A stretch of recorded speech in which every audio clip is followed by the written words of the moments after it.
Muy buenos días a todas y todos. Mi nombre es Paula Klenner y en nombre de la Oficina Regional de Educación de la UNESCO y UNICEF les damos la bienvenida a lo que es ya la 15ª sesión de la serie de seminarios web No dejar a nadie atrás en tiempos de la pandemia del COVID-19.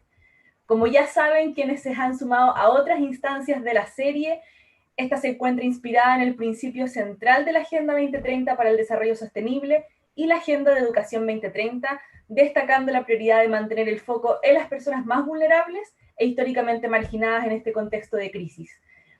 Esta serie de seminarios web tiene el objetivo principal de apoyar a los ministerios de educación y a los diferentes actores educativos para el desarrollo, gestión y diseminación de evidencia que informe no solamente la evidencia a corto plazo, sino también a mediano y largo plazo durante el proceso de crisis actual. Me gustaría invitar a nuestros panelistas a prender sus cámaras para que la audiencia los pueda reconocer luego.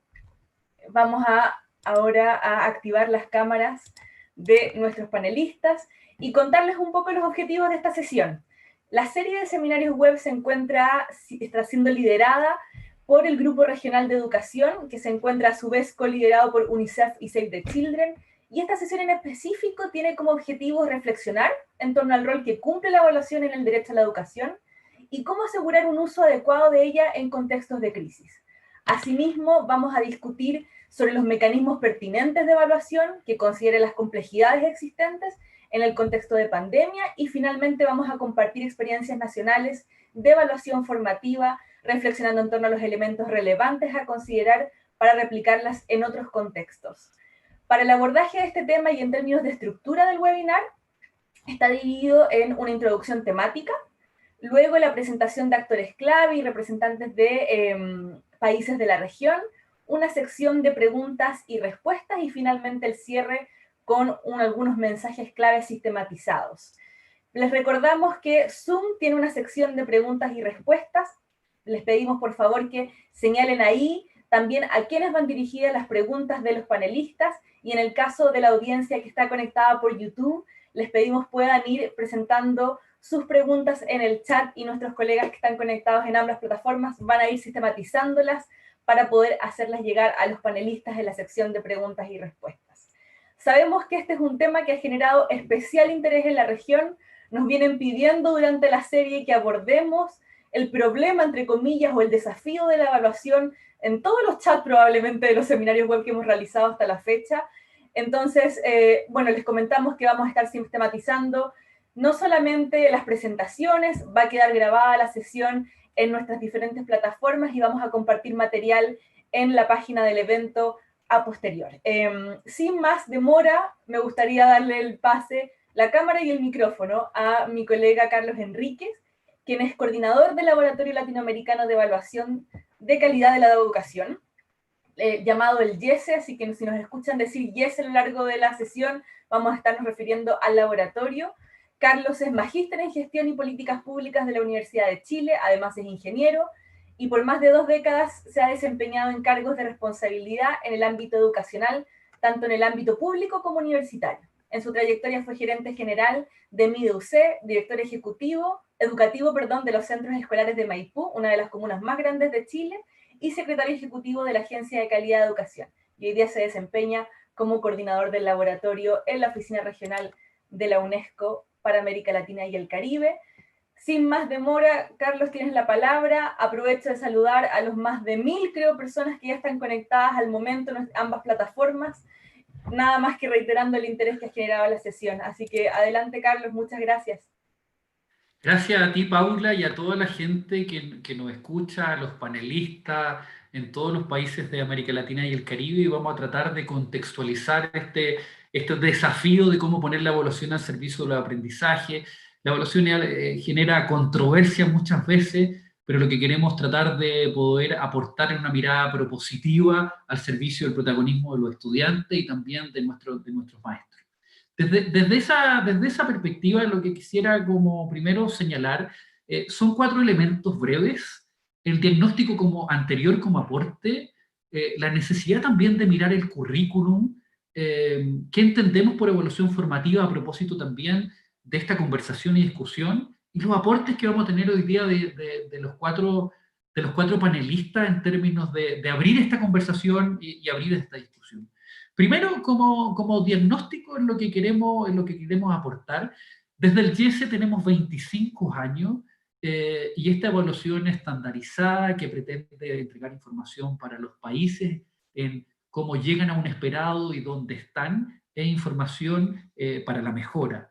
Desde esa perspectiva, hoy día podemos constatar en nuestra Latinoamérica, en estos 18 países, que 4 de cada 10 no logra en tercero básico localizar y relacionar información, de que casi 1 de cada 2 no es capaz de resolver problemas simples de acuerdo a operaciones de números naturales o fracciones. Por tanto, aquí nos demuestra un tremendo desafío, donde más allá de las complicaciones hoy día de la pandemia, tenemos dificultades con nuestra pedagogía, con nuestro trabajo en la sala de clase, con nuestro apoyo finalmente a los profesores para poder generar mejores oportunidades de aprendizaje.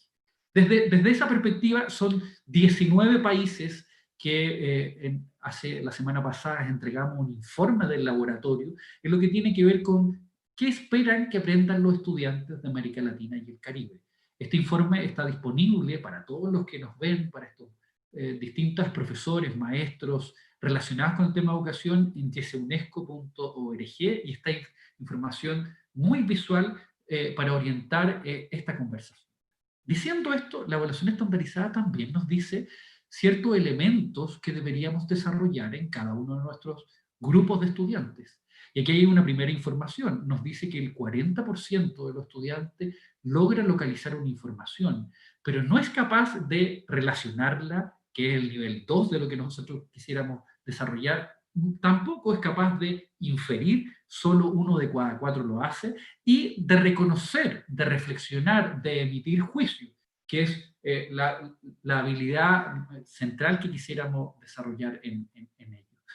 Desde esa perspectiva, el currículum como el lugar donde debería ayudarnos a encontrar las metas de aprendizaje, parece ser hoy día una discusión, una conversación en términos de poder priorizarlo en el actual escenario. Desde esa mirada, los países, distintos países, ustedes en cada uno de ellos, están teniendo una conversación de seleccionar objetivos, de dar continuidad, de asegurar el desarrollo integral, de qué es lo que van a aprender al final de cada ciclo y sobre reflexionar sobre la posibilidad de cómo ningún grupo de estudiantes se queda atrás en esa dirección. Parece ser esta conversación algo central para encontrar dónde queremos que los niños lleguen al final de cada año, cómo integramos saberes en cada asignatura y cómo a los maestros le damos libertad para contextualizar ese currículum y poder adecuarlo. Después de esto, al alero de lo que queremos que aprendan, cómo la evaluación formativa nos ayuda a entender dónde están ellos para que podamos ayudarnos en su trayectoria de aprendizaje. En esa dirección, la evaluación ha estado muy centrada en lo sumativo, yo diría en muchos países, en lo que tiene que ver con lo sumativo de la evaluación estandarizada, lo sumativo que tiene que ver también al interior de los establecimientos con la calificación, y muy poco con el proceso más formativo que tiene que ver con tener información para el profesor, el maestro y el estudiante de dónde está para tomar mejores decisiones. El esfuerzo que se está haciendo en distintos países, y también algunos nos van a señalar el ejemplo de Uruguay, de México, de Colombia, de Chile, es también esta evaluación intermedia que trata también de mirar progreso al inicio, al intermedio y al final del año escolar para poder hacerlo no con un fin de rendición de cuentas, sino con un propósito más formativo hacia el estudiante y también hacia el profesor. Por tanto, en esta sesión vamos a empezar, y les vamos a contar en estos 4, es reflexionar de qué es la evaluación formativa, qué no es también la formación formativa, cómo sabemos que nuestros estudiantes finalmente están aprendiendo, para qué, para poder aportar en preguntas, guía, y aquí solo me centro en el marco de Margaret Heritage, del ciclo de la evaluación, de cómo el estudiante revisa hacia dónde voy, cuáles son las metas de aprendizaje, dónde estoy ahora finalmente dónde me encuentro y cómo cierro la brecha, cuáles son las acciones del profesor del estudiante para poder avanzar en esa dirección. Por último, este ciclo de evaluación formativa trata de entregarle elementos al profesor para que se centre en dónde está el niño, dónde está la niña, recolecte evidencia, tome decisiones y pueda seguir avanzando. Por tanto, lo que queremos decir en esto es que la evaluación formativa no es calificar, no es corregir, no es una nota, sino va en la dirección de ayudar a saber al niño, a la niña y al profesor en qué y cómo mejorar, con una herramienta neurálgica y central que tiene que ver con retroalimentarlos para la mejora del aprendizaje. En este webinar vamos a abrir la conversación de cómo sabemos si los estudiantes están aprendiendo, de cuáles pueden ser algunas pistas y algunas luces al alero de la evidencia y cómo también pudiésemos ayudar a que nuestros profesores los realicen en la sala de clase. ¿Con qué fin? Con el fin de que el proceso de enseñanza pueda ser más efectivo. No se trata de hacer más, sino mejor, y cómo, por otro lado, el estudiante es un protagonista de los aprendizajes.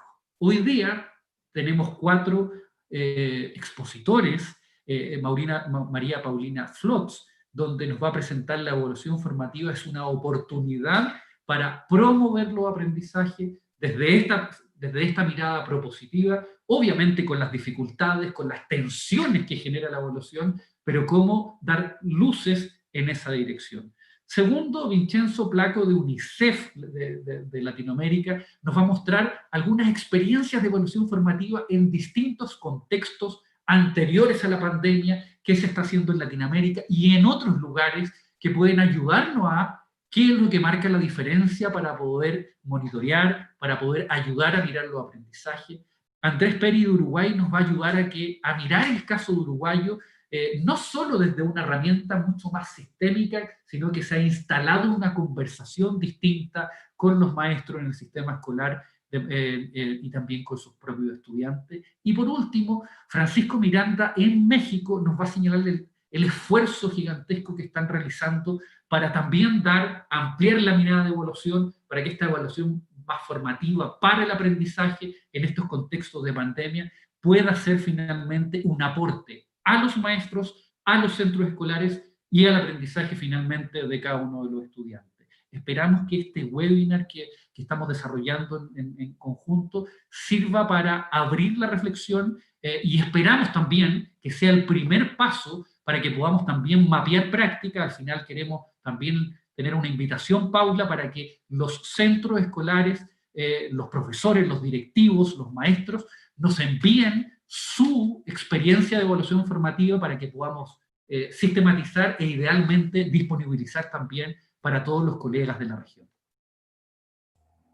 Muchísimas gracias, Carlos, y con esa excelente presentación pasamos ya al siguiente panel. Yo he contado rápidamente en ambos chats más de 15 países conectados, lo que pone en evidencia también el espíritu solidario de esta instancia, ¿no? Un espacio de compartir, de poder establecer vínculos, pero además de poder también recibir información por parte de la audiencia de este seminario. Como tú bien dijiste, Carlos, vamos a finalizarlo con una pregunta abierta y con un mecanismo de contacto para que nos puedan contar qué están haciendo y cómo lo están implementando también, ¿no? Ya para dar pase al panel, me gustaría presentar a María Paulina Flotz, de MIDEUC.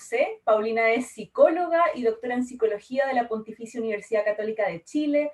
Desde la obtención de su doctorado trabaja en temas de medición educacional. Actualmente se desempeña como directora ejecutiva de MIDEUC, teniendo a su cargo la supervisión de los más de 40 proyectos de medición y evaluación que las distintas áreas del centro llevan a cabo en áreas de educación, organizaciones y sociedad.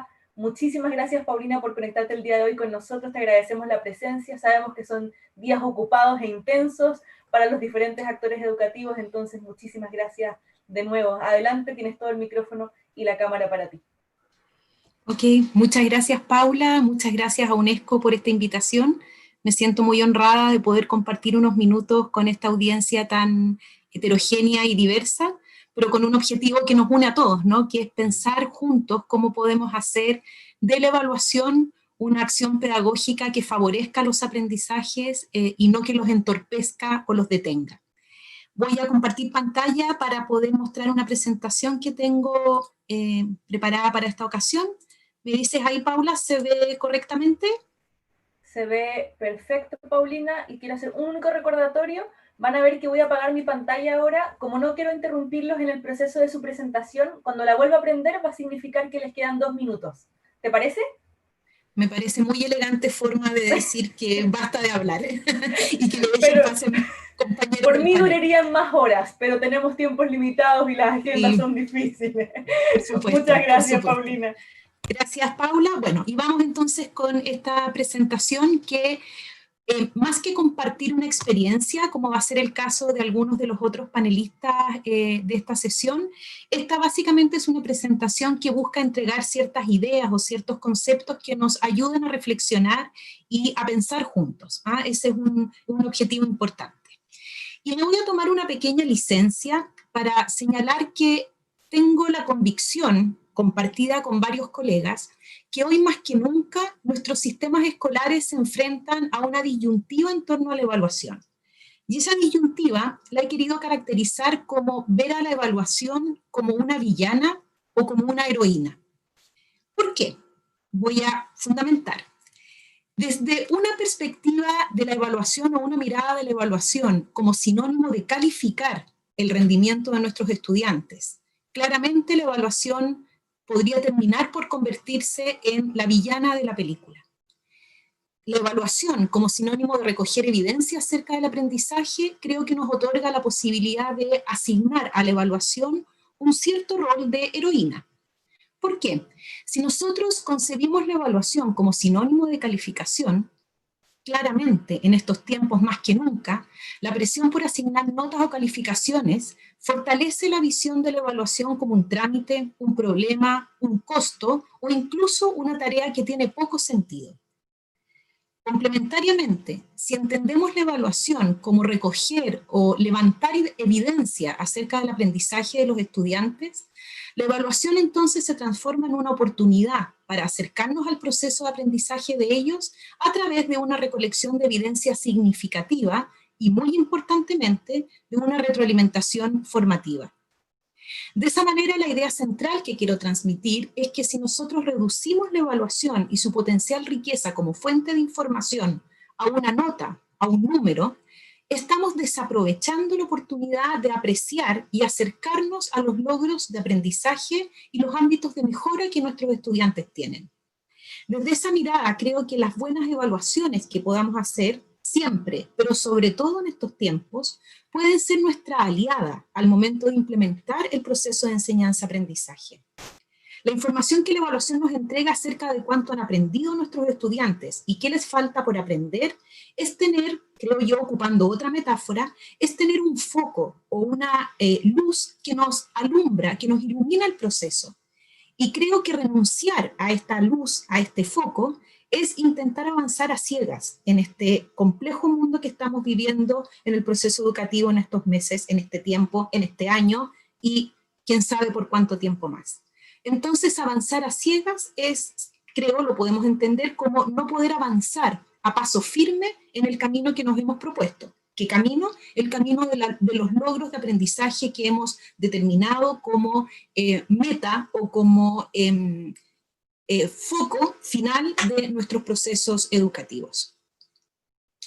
Porque el contexto que estamos viviendo hoy, más que nunca, muy bien lo sabemos por experiencia propia, pero también por lo que uno observa, por lo que uno lee, por lo que uno conoce. Tenemos un proceso educativo que se está dando en un espacio de intersección inédito hasta ahora entre lo que el niño y los jóvenes viven en su hogar y lo que la escuela puede entregar. Y como si ese espacio de interacción en sí mismo ya no fuera complejo, tenemos además la complejidad adicional que esto lo estamos viviendo, que digo, reitero, es una experiencia inédita, la estamos viviendo en un mundo con pandemia, con restricciones importantísimas y con una vivencia socioemocional que es imposible de desconocer. Esto tiene muchas implicancias para la reflexión sobre el proceso educativo y los procesos evaluativos. Las condiciones externas a la escuela cobran mayor relevancia. Ya no es que el niño traiga a la escuela la experiencia de su hogar. El niño está siendo educado en este espacio de interacción entre el hogar y la escuela. Esto claramente denota o deriva en menor continuidad del proceso educativo. ¿Para qué hablar de la interacción profesor-alumno que está infinitamente más interferida en estas circunstancias, pero que sigue siendo muy, muy importante? Y todo esto, como bien presentaba Carlos Enríquez en su introducción a este evento, ha llevado a la necesidad de priorizar y focalizar las acciones pedagógicas, incluida la evaluación. Es fundamental entonces que más que nunca el proceso de evaluación se conciba y se diseñe al servicio del aprendizaje.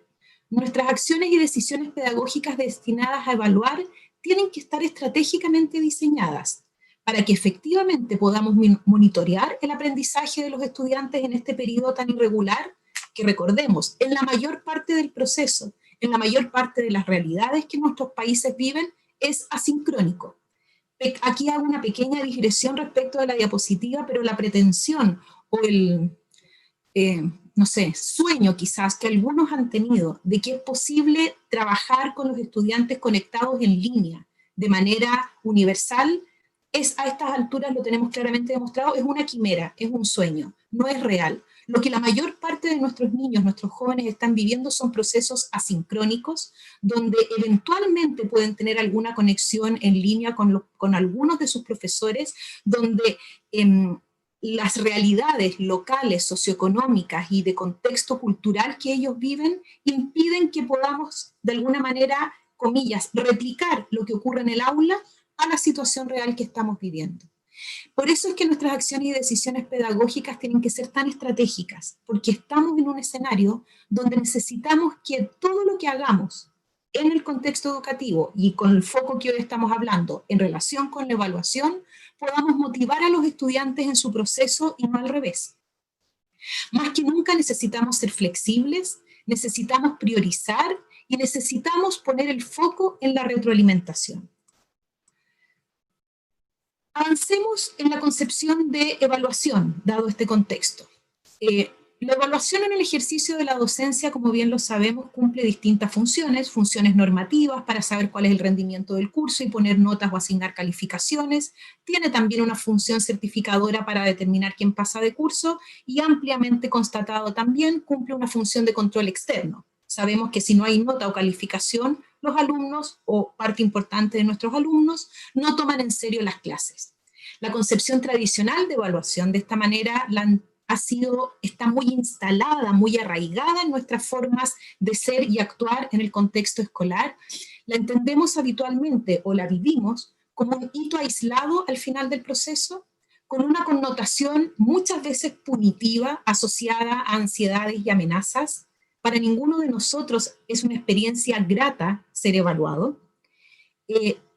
Tradicionalmente también la evaluación es un proceso opaco para el estudiante. Los instrumentos y las pautas de corrección suelen ser desconocidas. Y esto redunda en un estudiante que es un actor pasivo, que de algún modo padece la evaluación. Sin ir más lejos, vámonos al uso del lenguaje. Muchas veces hablamos que los estudiantes se someten a una evaluación. ¿Hay algo acaso más pasivo que someterse a un evento? Y en contraposición a esta concepción, a esta vivencia, a esta práctica tan instalada de la evaluación, tenemos el enfoque o la perspectiva de evaluación para el aprendizaje con foco en lo formativo. En este enfoque, como bien sabemos, la evaluación es considerada una parte intrínseca de la enseñanza y aprendizaje, no un hito aislado al final del proceso. Desde esta perspectiva, la evaluación proporciona retroalimentación que indica a los estudiantes lo que tienen que hacer para mejorar su desempeño. El producto final de la evaluación no es una nota. La nota no me dice mucho respecto de qué hice bien, qué me falta por hacer y más aún, cómo puedo hacerlo. La evaluación para el aprendizaje requiere que los profesores compartan con sus estudiantes los logros que se espera que ellos alcancen. Es decir, los criterios de evaluación son explícitos, conocidos y por tanto ayudan a modelar el desempeño que yo estoy esperando que mis estudiantes logren producto de las oportunidades de aprendizaje que he brindado. Y de esa manera, la evaluación involucra tanto a docentes como a estudiantes en el análisis de los resultados de la evaluación. Desde esta perspectiva, entonces, lo que buscamos al evaluar, y por eso vuelvo a la primera lámina, la evaluación la podemos ver como una aliada o una heroína de este proceso, lo que buscamos, digo, es contar con la mejor evidencia posible del proceso de aprendizaje para impulsarlo. Todos los autores que trabajan en evaluación formativa o evaluación para el aprendizaje ponen como corazón o como núcleo de esta perspectiva el concepto de retroalimentación formativa. Sin buena retroalimentación no hay evaluación formativa posible, porque la retroalimentación formativa describe lo que el estudiante ha logrado y lo que le falta por lograr, lo ayuda a tomar, por tanto, decisiones y en esa perspectiva también lo motiva a mejorar y lo empodera y estimula en relación con sus habilidades de automonitoreo y también de metacognición. Reitero y disculpen la insistencia, sin retroalimentación no es posible que entendamos la evaluación como una acción pedagógica formativa. Para que la retroalimentación sea eficaz, necesitamos que se entregue de manera clara y específica. La retroalimentación debe referirse entonces a los aprendizajes que esperamos que el estudiante logra producto de las oportunidades de aprendizaje que hemos establecido o que hemos proporcionado, y debe focalizarse en criterios que son conocidos por los estudiantes a priori, antes de mostrar o de poner en efecto su desempeño. Y la retroalimentación entonces debe orientar para el progreso. ¿Qué debería hacer, ejercitar, revisar el estudiante para mejorar? Veo que Paula prendió su cámara, por lo cual entiendo que me queda ya a estas alturas 1 minuto, y es justo para terminar la presentación que estoy haciendo con una idea que creo que queda muy bien recogida con una viñeta de del genial Quino y Mafalda, que está aquí presentada, ¿no? Lo que queremos evitar es una situación como esta. Y el que no haya entendido, que levante la mano. Manolito, impetuoso como siempre, la levanta y la maestra le pregunta: veamos, Manolito, ¿qué es lo que no has entendido? Desde marzo hasta ahora, nada.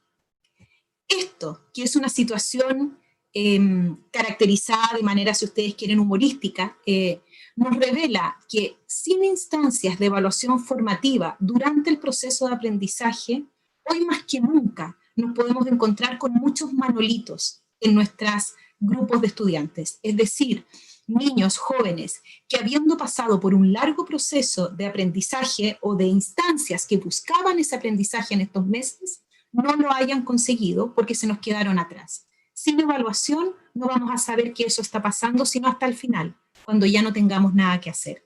Por eso la evaluación formativa es entonces, y con esto cierro, yo creo que más que nunca, la evaluación tiene ese poder enorme de transformarse en una aliada y en una potenciadora de los procesos formativos de nuestros estudiantes. Muchas gracias. Muchísimas gracias, Paulina. Las metáforas que nos dejas hoy día nos hacen pensar, bueno, reiterar la necesidad de priorizar y focalizar las acciones pedagógicas, pero también me quedo con el rol de la evaluación en la motivación de las y los estudiantes, ¿no? Que es usualmente un elemento olvidado en los procesos de evaluación que vemos en nuestro sistema. Para continuar la reflexión, me gustaría invitar al panel a Vincenzo Placco, de la Oficina Regional de UNICEF para América Latina y el Caribe. Vincenzo es especialista de educación secundaria y aprendizaje de la Oficina Regional de UNICEF, posee estudios avanzados en economía, ciencias sociales y derechos humanos, y amplia experiencia de trabajo en diferentes agencias del sistema de las Naciones Unidas. Actualmente su trabajo se enfoca en temas relacionados con la calidad y pertinencia de la educación para adolescentes, incluyendo tanto el desarrollo de habilidades como la medición de resultados de aprendizaje. Muchísimas gracias, Vincenzo, por contar con tu presencia el día de hoy. El micrófono y la cámara es toda tuya. Gracias, Paulina. Muchas gracias a ustedes. Es un gusto y un honor ser parte de este panel con tan queridos y buenos panelistas. Voy a presentar mi pantalla. En el día de hoy voy a presentar los avances de un estudio que estamos realizando como oficina regional de UNICEF para América Latina y el Caribe sobre la medición de los aprendizajes en contextos de educación a distancia. Si me dan un segundo, por favor, voy a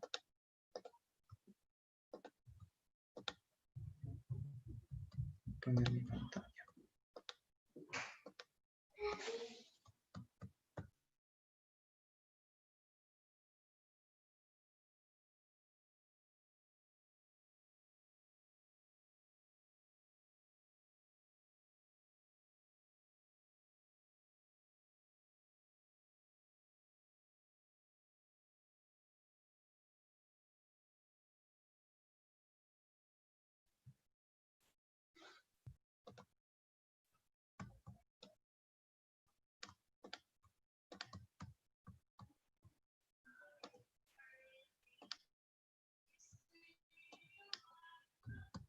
Ahora sí, disculpen. Les comentaba que voy a presentar los avances de un estudio que estamos realizando como oficina regional sobre la evaluación de los aprendizajes en contextos de educación a distancia. Se trata de un estudio que está todavía en curso, por lo tanto voy a presentar solamente algunos avances, pero esperamos que puedan contribuir un poco a la reflexión y a la discusión el día de hoy y más allá. Quisiéramos que empezáramos con una reflexión y con una pregunta inicial. Sabemos todos que cuando hablamos de educación a distancia, hablamos de una forma de enseñanza en la cual los estudiantes no requieren asistir físicamente al lugar de estudio. Y hablamos de una educación que se basa en la entrega de materiales de estudio a los estudiantes, la flexibilidad de los horarios y un alto grado de autogestión. Entonces, en otras palabras, hablamos de una educación que es flexible y autodirigida. La pregunta que quiero hacer como reflexión inicial ¿es realmente esto lo que estamos viviendo en estos meses? ¿O se trata más bien de la provisión remota de una educación cuanto más parecida a la educación regular? Me gustó mucho la viñeta que tenía Carlos en su presentación inicial con una docente frente a sus alumnos en la clase con una pantalla de televisión, ¿no? Creo que muchos hemos asistido a muchos casos parecidos de alguna manera. Hemos tratado de proveer la misma experiencia educativa de manera remota con resultados que han variado de países a países.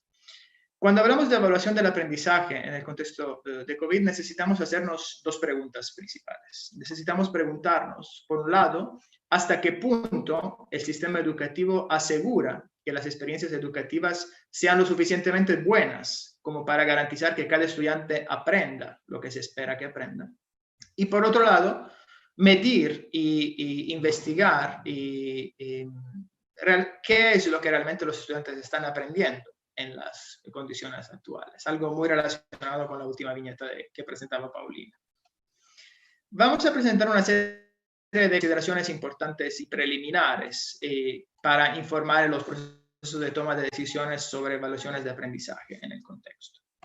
En primer lugar, evidentemente es necesario asegurar la continuidad de los servicios educativos. Y eso va más allá de la provisión de materiales educativos, ya que requiere establecer y mantener una relación, un vínculo entre los estudiantes por un lado y sus escuelas, sus docentes y sus pares por el otro lado. Es necesario, por lo tanto, que el monitoreo de los niveles de aprendizaje no se limiten solamente a medir qué tan exitoso se está haciendo el servicio escolar en proveer esos conocimientos, sino que también nos ayude a reflexionar y a medir el impacto que los sistemas educativos están teniendo en apoyar a los estudiantes y a sus familias, en el caso de los niños y niñas más pequeñas, a lidiar con las circunstancias actuales, más allá de un tema prettamente educativo y pedagógico. En segundo lugar, algo que ya se ha tocado en las intervenciones precedentes, es importante que esas evaluaciones de aprendizaje estén completamente alineadas con los objetivos de aprendizaje establecidos por el país. Muchos países han estado priorizando los objetivos curriculares, haciendo una investigación sobre cuáles son los componentes curriculares que realmente se pueden alcanzar en esas situaciones y cuáles es necesario priorizar. Entonces es necesario, por un lado, que esta priorización se haga de manera transparente, involucrando todos los actores que es necesario involucrar, incluyendo los docentes, las familias y los mismos estudiantes. Y es necesario que los docentes y las docentes sean informadas sobre ese proceso, que sepan claramente cuáles son las partes del currículum que tienen que priorizar, cuáles son los aprendizajes que tienen a los que tienen que dar seguimiento, y que entonces las evaluaciones formativas estén basadas efectivamente en esos aprendizajes priorizados. En tercer lugar, algo que es válido para las evaluaciones en general, las evaluaciones formativas, pero que adquiere aún más relevancia en el contexto actual, es que es necesario tomar en cuenta la diversidad de los estudiantes y atender las necesidades específicas de cada uno de ellos, ¿no? Y eso tiene que ver con muchos aspectos relacionados con la edad, con la etapa de desarrollo, con las condiciones socioeconómicas, que se reflejan también en un mayor o menor grado de accesibilidad a dispositivos digitales o a radio y televisión, a discapacidad, evidentemente, para implementar ajustes razonables en esos procesos de evaluación, y los antecedentes culturales y lingüísticos que son muy, muy relevantes, especialmente para nuestra región. Finalmente, evidentemente, es necesario tomar en cuenta que no todas las prestaciones remotas de educación son iguales y operan de la misma manera. Ya hemos estamos reflexionando sobre el hecho que operar de forma remota no significa exactamente proveer una educación a distancia. Es necesario tomar en cuenta a la hora de evaluar, y lo veremos en las experiencias que vamos a conocer, que operar a través de la entrega de materiales impresos es diferente que operar a través de radio, televisión o a través de medios digitales. Que dentro del mundo digital la tecnología puede jugar un papel diferente como portador de contenido, como un dispositivo de comunicación o como un sistema de aprendizaje mucho más amplio que cubre diferentes aspectos. Y además es necesario tomar en cuenta que la comunicación digital no reemplaza al 100% la copresencia física en un aula de los docentes y de los alumnos. Entonces eso hace sí que se pierdan algunos momentos de evaluación formativa que los docentes pueden tener con simplemente observar el comportamiento o las reacciones de un alumno dentro del salón de clase. Para que las evaluaciones formativas en contexto de evaluación de educación a distancia sean válidas y confiables y puedan estimular el interés y el aprendizaje de los estudiantes, tienen que cumplir con una serie de características que ya estaba esbozando Paulina antes que yo. Me limito a señalar algunas, como la de la pertinencia al contexto de los estudiantes y a las necesidades que mencionaba antes. Me refiero a asegurar que los estudiantes puedan realmente producir respuestas, ¿no? Y eso con algunos medios de transmisiones que son más unidireccionales, como la radio y la televisión, puede representar un problema, ¿no? Es necesario que estas evaluaciones proporcionen apoyo a los estudiantes, que permitan realmente documentar la evidencia sobre los avances en materia de aprendizaje y sobre todo que sean explícitas y claras desde un comienzo respecto a cuáles son los objetivos de aprendizaje que se quieren medir y las herramientas que se van a utilizar. Vamos a ver brevemente un poco cuáles son los avances preliminares de esos estudios que les estaba mencionando al principio, basado en revisión de literatura y de algunas experiencias. Respecto a la modalidad de entrega a través de materiales impresos, hemos visto con interés dos experiencias, una de Ghana y una de India, en la cual efectivamente los estudiantes recibían el material impreso.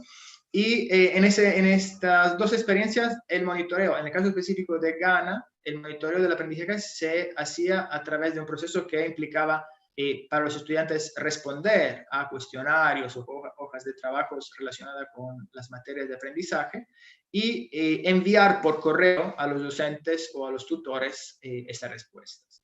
El caso de la India es un caso más variado. En este caso, la evaluación se hacía a través de llamadas telefónicas, de visitas a familias y reuniones presenciales con observación y reportes anecdóticos.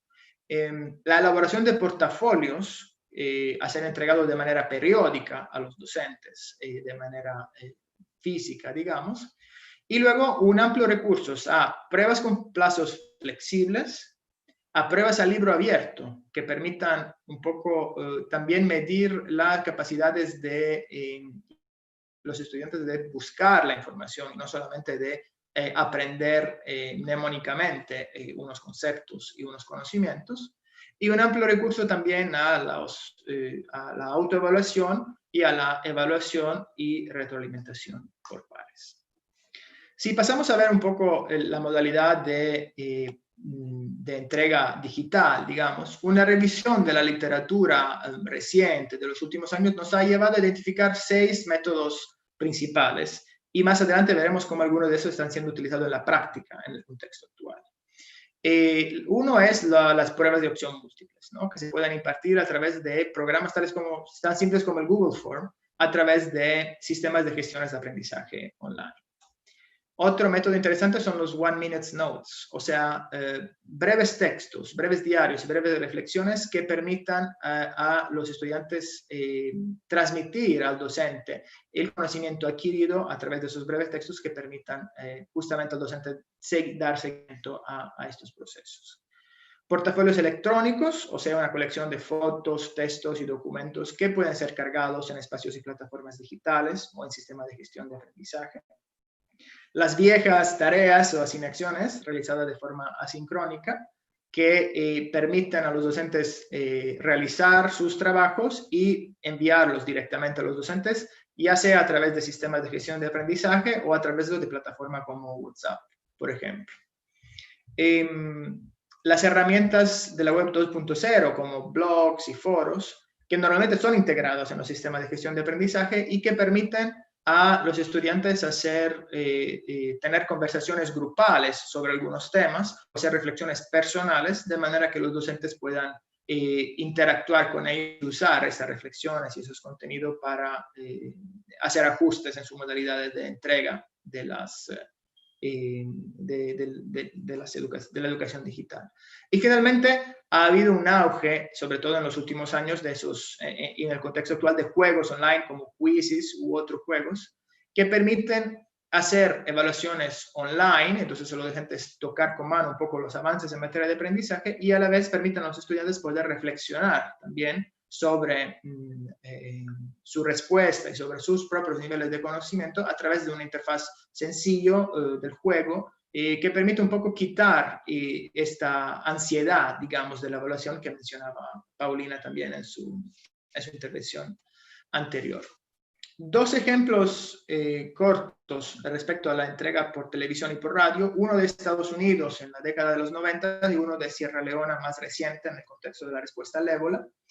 El ejemplo de Estados Unidos se refiere a la instrucción televisiva y el establecimiento de un número telefónico directo para que los estudiantes puedan llamar y hacer consultas a los docentes en el momento en el que la clase, digamos, está al aire, y una homework hotline, o sea, un número gratuito para obtener ayuda con las tareas.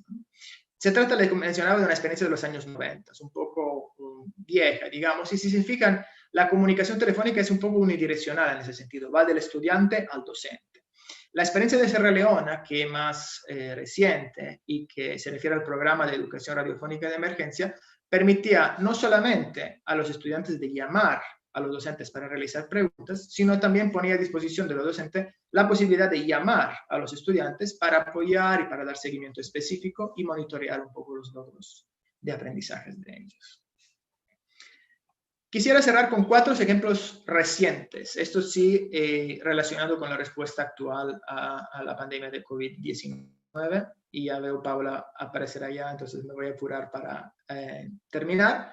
En el Caribe, el e-learning hub del Caribbean Examination Council se trata de una plataforma online de aprendizaje, evidentemente, y permite a los docentes crear aulas virtuales donde puedan interactuar con los estudiantes en tiempo real y de manera asincrónica, para poder así medir sus logros de aprendizaje. En Egipto, la educación regular y la evaluación formativa en el contexto de la educación formal se realiza basándose mucho en la colaboración de los padres, madres y cuidadores para los grados más pequeños, de preescolar y primeros 2 grados de la primaria, a través de proyectos de investigaciones que luego vienen colgados en una plataforma electrónica para los niños de tercero a 7º grado, y ya para los adolescentes de grado 10 y 11, a través de tabletas que son proporcionadas por la escuela y que permiten una respuesta un poco más fácil y fluida. En Croacia, donde las clases se han implementado sobre todo a través de la televisión pública para la educación primaria y a través de una combinación de televisión y educación online para los grados de 5 a 8, el monitoreo se hace otra vez a través de llamadas telefónicas con los padres y madres, en caso de los niños pequeños, y a través de diferentes plataformas online para los niños y niñas más grandes. Y finalmente, la llamada telefónica se han usado también en Botsuana para niños pequeños, ahí sí con la mediación de los docentes, pero a través de una comunicación directa, con la mediación de los padres y madres, perdón, pero una comunicación directa entre docentes y estudiantes, para medir los logros en habilidades numéricas, y las preguntas se estaban enfocando no solamente en los resultados, sino también en el proceso utilizado para llegar a eso. En conclusión, la evaluación formativa tiene que tener como objeto orientar el mejor proceso de enseñanza y aprendizaje. Debe contribuir al desarrollo de habilidades de los estudiantes para que puedan aprender de manera continua, tomar en cuenta sus diversidades y atender sus necesidades específicas, y ofrecer apoyo tanto a los estudiantes como a sus familias para que se pueda llegar a una comprensión compartida de lo que está sucediendo en cada una de las etapas del proceso de enseñanza y aprendizaje. Los pasos a seguir respecto a nuestro estudio comprenden completar ese análisis de literatura y experiencias, completar un mapeo online de recursos disponibles, tanto online como offline, para realizar estas mediciones, y finalmente elaborar unas líneas guías regionales para informar los procesos de toma de decisiones que esperamos poner a disposición de los ministerios de educación de la región en el cortísimo plazo. Ahí están mis contactos. Muchísimas gracias y perdón por tomarme unos minutos más de lo que se me habían asignado. No hay problema, Vincenzo, muchísimas gracias. Muy interesante pensar en modalidades mixtas, utilizando diferentes plataformas y no solamente las digitales, sino las televisivas, las telefónicas, las radiales incluso, y también considerando más actores, no solamente estudiantes y docentes, ¿no? Tú mencionabas ejemplos que también consideran la participación de las familias y otro tipo de personal educativo, así que muy interesantes reflexiones. Nos dejaste un poco ansiosos con el estudio porque vamos a querer tenerlo lo antes posible, pero apenas tengamos lo vamos a difundir, por supuesto, por las diferentes redes, no solamente de UNICEF, sino también de UNESCO. Seguro que sí. Muchísimas gracias. Y para continuar este panel, nos acompaña el día de hoy Andrés Peri, de Uruguay, que como mencionó Carlos al inicio, el título de su presentación es La evaluación formativa como herramienta sistémica, el caso de Uruguay. Andrés es sociólogo egresado de la Universidad de la República, magíster en Sociología y doctor en Demografía por la Universidad de Texas en Austin. Es director de la División de Investigación, Evaluación y Estadística de la Dirección Sectorial de Planeamiento Educativo de la NEP. Es el representante de Uruguay en la Asamblea de Gobierno de PISA y fue coordinador nacional del segundo y el tercer estudio regional comparativo y explicativo del IESE de la UNESCO. Muchísimas gracias, Andrés, por estar aquí con nosotros el día de hoy. Un gusto tenerte aquí. El micrófono y la cámara es todo tuyo. Estás con el micrófono muteado. Tenía que empezar así para reafirmar mis características. Nada, es un placer estar con ustedes acá. Mi presentación en particular, voy a compartir la pantalla. Mi presentación en particular va a tratar de contar la experiencia uruguaya al respecto. Nosotros tenemos como un énfasis en la evaluación formativa hace mucho tiempo. Y en realidad, obviamente que es cada vez más importante la evaluación formativa y está visto desde este lugar por los sistemas educativos. Capaz el caso uruguayo es un ejemplo de donde desde la unidad de evaluación se transforma sobre los énfasis de las evaluaciones y se hace un foco en la evaluación formativa. El contexto uruguayo no es este, por desgracia. No estamos en verano, no estamos en una playa, estamos en el medio de una pandemia. Pero sin embargo, si vemos la cantidad de casos de COVID en la región, ahí muestra en la pantalla, primero está Brasil, después México, después Perú, después Chile. Chile tiene 362.962 casos de COVID. Uruguay está en el fondo de la tabla con 1.300. Efectivamente, Uruguay logró que no haya contagio masivo del COVID, en parte por 5 pistas. Voy a ir muy rápidamente sobre ello. Primero, tener un buen sistema de salud con cobertura universal y un estado de bienestar centenario. Segundo, hubo una rápida respuesta del gobierno y un manejo de la pandemia con un apoyo de científicos reconocidos. No hubo discusión sobre las medidas que tomar, se conformó un comité científico muy valorado y se tomaron las recomendaciones. Hubo una buena capacidad de testeo y aislación de casos por contacto. Después la responsabilidad ciudadana, gracias a los altos niveles de confianza interpersonal. Uruguay es de los países que tiene menor percepción de corrupción, por ejemplo, de América Latina. Y en realidad la sellada es que un presidente se inauguraba y era surfista de vocación y logró surfear la ola del COVID sin cuarentena obligatoria. En realidad ya estamos en la parte de reapertura de las escuelas. Ya el 22 de abril empezaron las escuelas rurales. Hay que recordar de que nos agarró al inicio del año escolar. Y ya estamos, en todo junio fue un regreso a la presencialidad por fases, empezando primero por las escuelas más alejadas del área metropolitana, que era donde se concentraba la pandemia. Empezaron las escuelas vulnerables, los que terminaban el último grado de educación media superior tuvieron prioridad al ingreso a las clases presenciales. Todavía eso se completó el 29 de junio y a partir del 3 de agosto, después de las vacaciones de invierno, hubo un aumento de más presencialidad, de más días de clases, pero seguimos con un régimen partido, en el sentido que hay clases presenciales de grupos partidos, no el grupo completo, y siguiendo un estricto protocolo sanitario.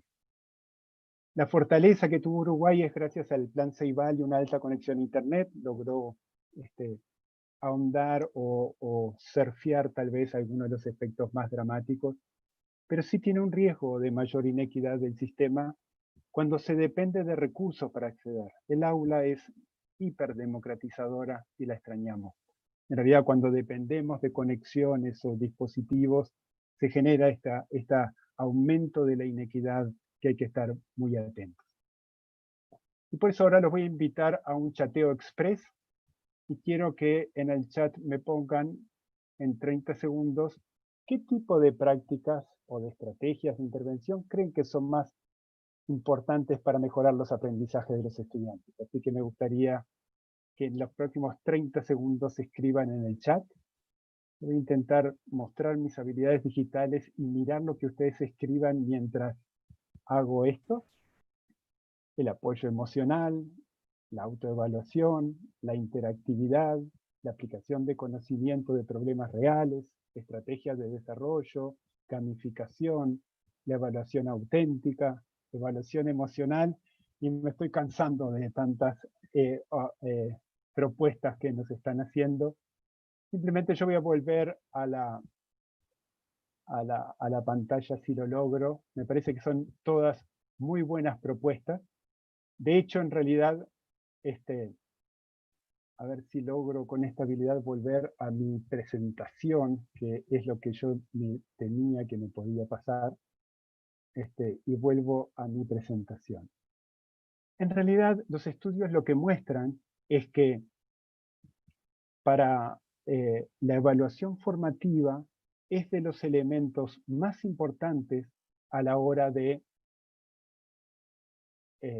mejorar los aprendizajes. De hecho, los estudios internacionales lo que muestran es que es de los efectos que tienen. Voy a volver a mi presentación, perdón, pido disculpas. Aquí estoy. John Hattie, en realidad un investigador australiano, analizó por metaanálisis qué tipo de intervenciones son las que más afectaban los aprendizajes. Y de hecho, la evaluación formativa fue de las que apareció como las más importantes. De hecho, en estudios de suma que también se hicieron en la región, aparece también la evaluación formativa como la más importante. Ahora no me deja avanzar en mi presentación. Igual voy a seguir para a ver si alguien me ayuda en las herramientas tecnológicas al respecto. Aprieto la flecha y no me avanza. Entiendo que ustedes siguen estando en el chateo express, ¿verdad? Así es. De acuerdo. Si quieres puedes dejar de compartir y volverlo a hacer de nuevo. De acuerdo. Dejo de compartir y vuelvo a compartir. Esto de compartir mucho tiene sus riesgos, efectivamente.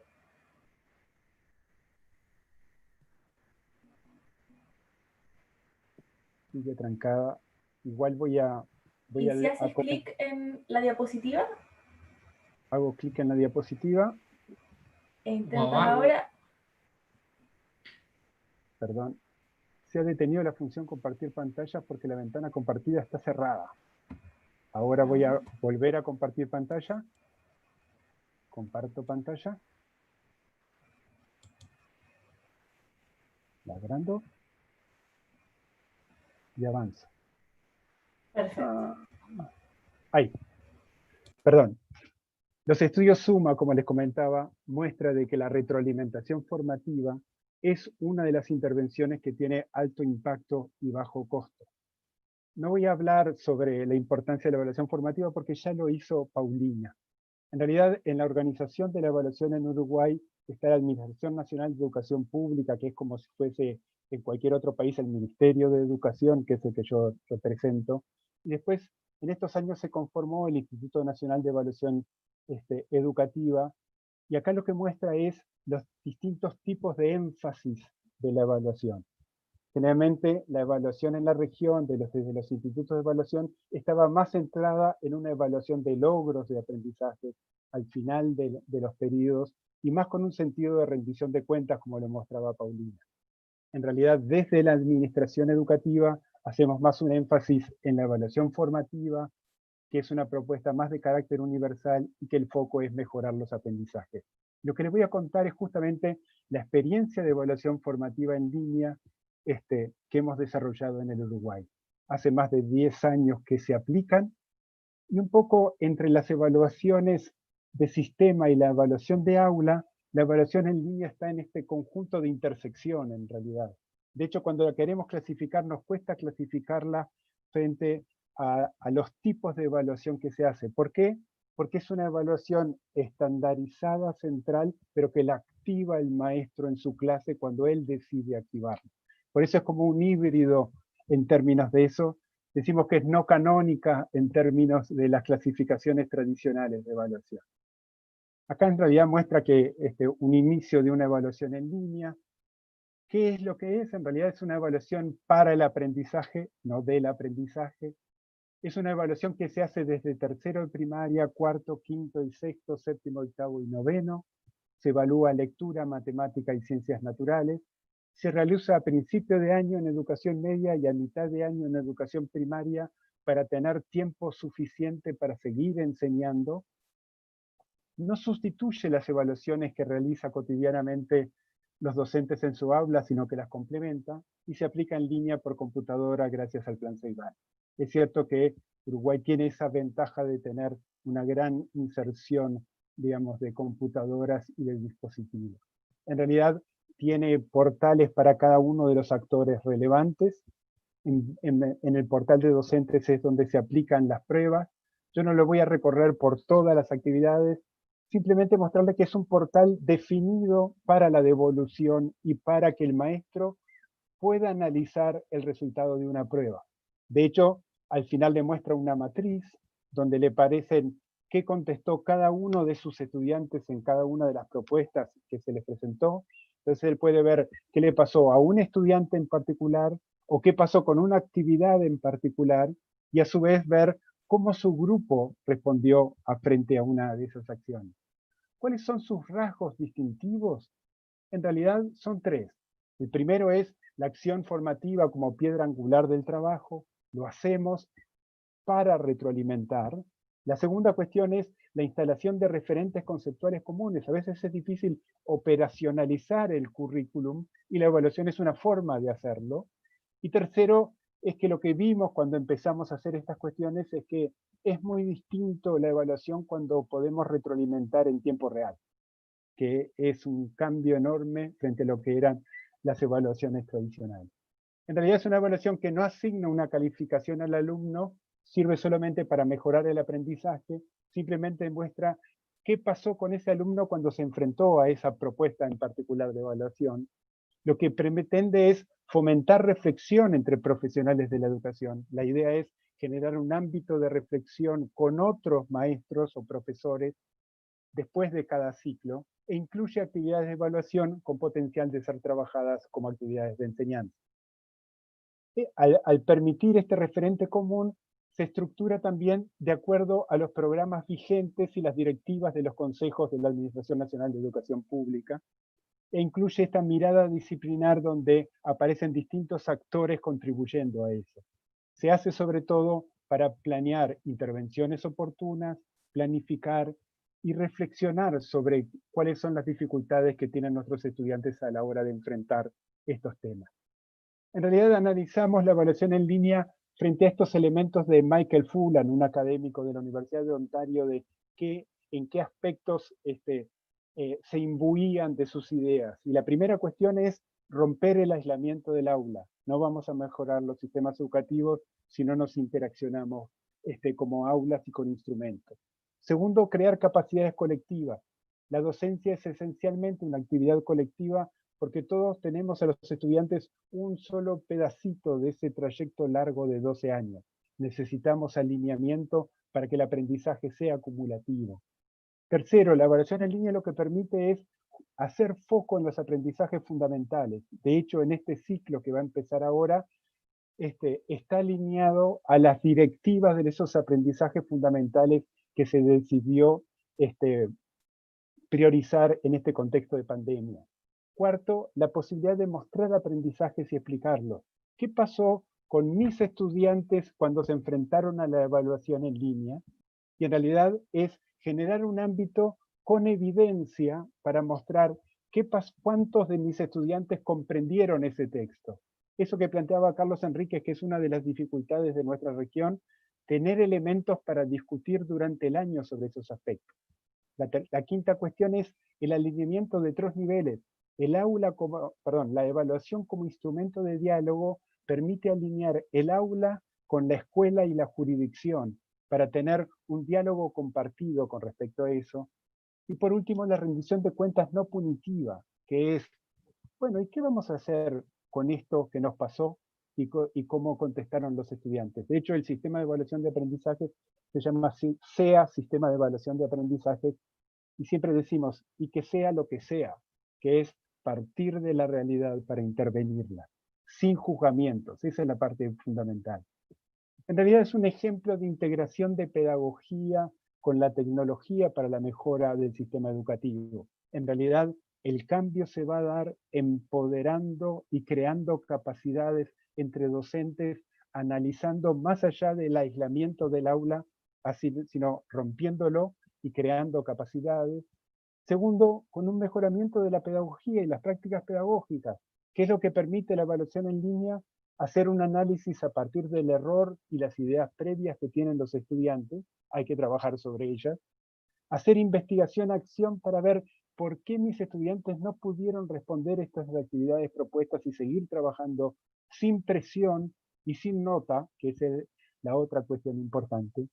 Y por último, la tecnología, es cierto que inclusive en este contexto de pandemia nos permite hacer evaluaciones. Hay que recordar de que si bien son en línea, se hacen en instituciones educativas, las inicia el maestro.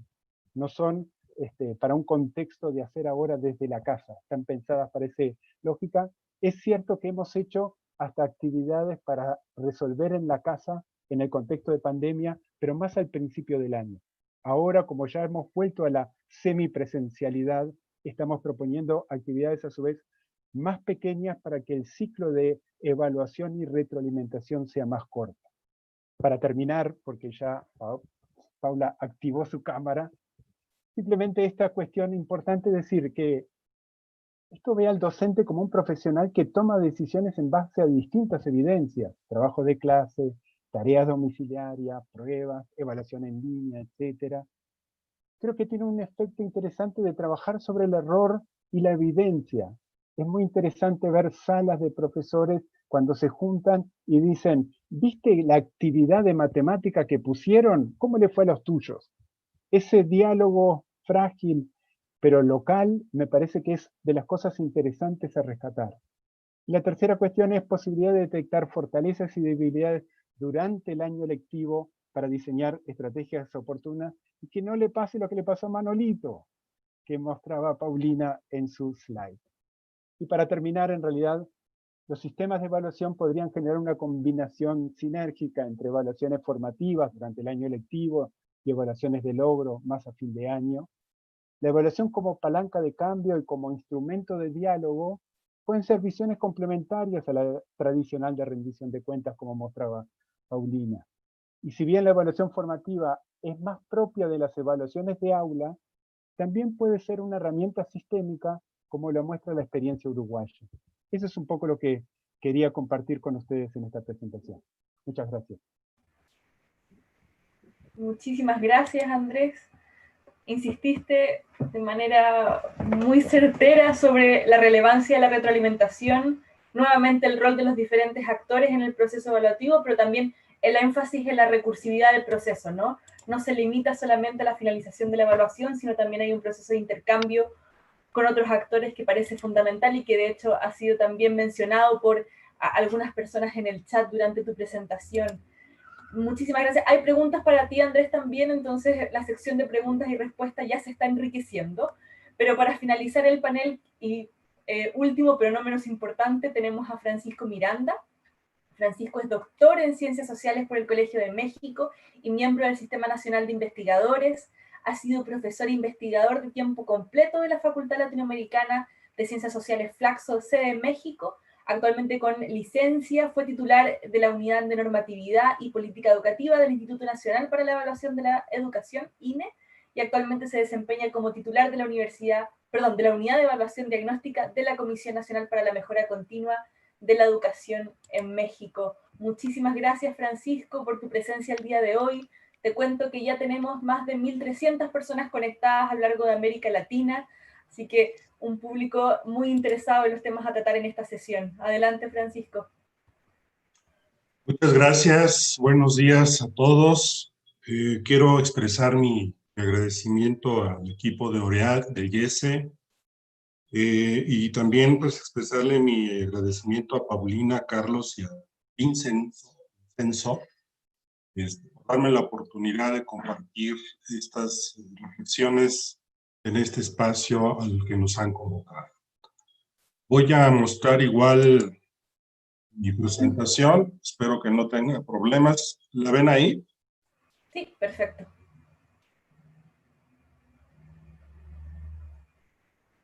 Bueno, yo les voy a hablar de dos Francisco, acciones. Disculpa, sí. Si la puedes poner en pantalla completa y estamos ok. A ver ahí. Excelente. Bueno, decía yo que les voy a hablar de dos acciones muy puntuales y concretas que estamos haciendo actualmente en México, en el contexto problemático que todos tenemos de esta contingencia sanitaria. Pero déjenme muy rápidamente hacer un brevísimo preámbulo del contexto en el que se insertan estas acciones. Ya hemos escuchado reflexiones bien interesantes, hay marcos teóricos, por supuesto, que fundamentan todas estas iniciativas en materia de evaluación activa, pero en el servicio público a veces la teoría hay que intercalarla con los marcos normativos. Y quiero justamente empezar con este señalamiento de que en México tuvimos una importantísima reforma educativa en el año 2019 que planteó diversos cambios importantísimos al sistema educativo nacional. Y en materia de evaluación, nuestra legislación establece muy claramente que la evaluación que se haga debe ser diagnóstica, formativa e integral.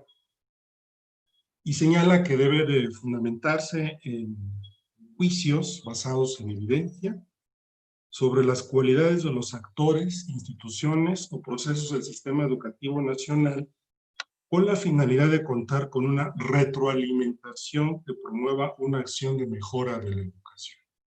Yo lo quiero señalar porque este es un referente legislativo y normativo muy importante que orienta las acciones en materia de educación. Y aún más, la legislación nos coloca otros adjetivos de la evaluación que los instrumentadores de política luego enfrentamos problemas para hacerlos factibles. Nos habla de que esta evaluación, además de ser diagnóstica, formativa, integral, tiene que ser continua, colectiva, incluyente, participativa y comunitaria. Entonces, quiero compartir porque este es el contexto normativo en el cual nuestras acciones, estas que les voy a platicar, se insertan. También debo de señalar que la Comisión Nacional para la Mejora Continua, que es un nuevo organismo que nace justamente a la luz de esta reforma y que sustituye al Instituto Nacional para la Evaluación de la Educación, pero conserva de manera importante la tarea de evaluación con esta perspectiva que acabo de mencionar. Y es en este marco donde nuestra comisión ha venido trabajando, en el marco, digamos, de sus proyectos anuales y sus proyectos de mediano plazo. Y en la contingencia sanitaria, pues tuvimos la necesidad de hacer énfasis puntuales y adelantar en muchas circunstancias varios de los proyectos que estaban programados en otros. En ese sentido, es, digamos, el contexto en el que se insertan estas dos acciones puntuales que les quiero comentar. Primero, antes de pensar en hacer nuevas evaluaciones, tuvimos la necesidad de recurrir a los resultados que tenemos de las evaluaciones que hemos desarrollado con antelación, lo que llamamos las evaluaciones históricas, con la idea de identificar los contenidos que típicamente o habitualmente resultan más difíciles. Ya nos mostraban hace un rato los resultados de evaluaciones estandarizadas y sabemos cuáles son los problemas fundamentales a los cuales se enfrentan los alumnos. Entonces decidimos hacer un compendio de estos contenidos y de estos aprendizajes que son habitualmente más difíciles, con la idea de informar y proponer materiales y sugerencias de apoyo que faciliten su aprendizaje. Más adelante voy a comentar el uso que se le está dando a este tipo de información, especialmente para apoyar el trabajo que nuestro Ministerio de Educación está realizando para el plan de reforzamiento.